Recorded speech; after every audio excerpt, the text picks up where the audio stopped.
Okay, now how I keep my sourdough in the fridge, how I keep him alive, and all this kind of things.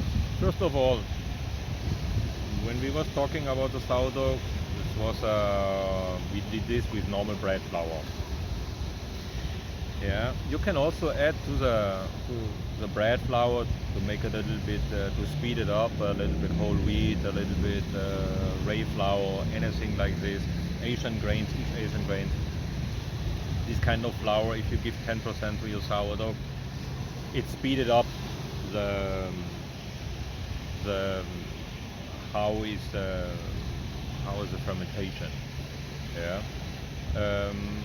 I really normally like it to keep it white, yeah, because if I want another sourdough and another taste, I mix it with another flour. I take a little bit of this sourdough, like 10%, and then I mix it with rye, and then I let it overnight. The next day I have a rye sourdough, and the same you can do with whole wheat, with spelt, kamut. It doesn't matter what it is, yeah. This is the way how to use it also. Also here you can do, when if you want to do a rye sourdough, you can do it with 3 steps, like I was explaining when you was creating the sourdough. You can do the amount what you need, you divide in 3 and you keep it in 3 steps in 4 hours. Then you keep it a little bit more soft, pH. Yeah. Also important for me is what kind of pH has my sourdough. I bought 2 measures of pH, and my pH is between 4.2 4.3. It's always good to have this kind of average.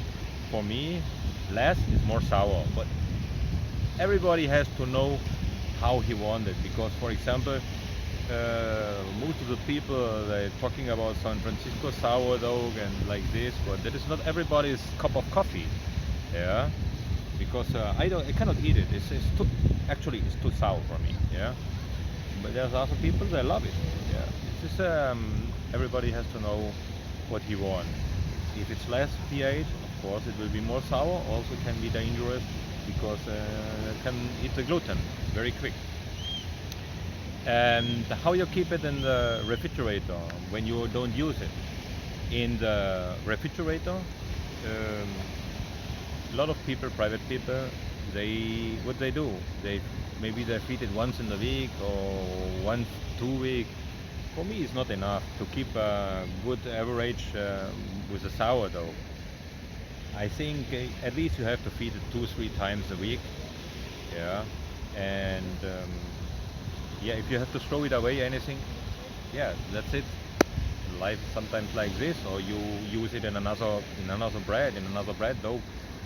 Maybe you can do pancakes with it. There's a lot of possibility what you can do with sourdough. Yeah, also you can use it in cakes. Yeah, it's not a big deal. When you want to do a bread, you can use a part of this. Normally you use 10%, you mix it with the flour, you let it stay overnight, and the next day you make the bread. Or you make it in the 3 steps way, like I explained in step 4.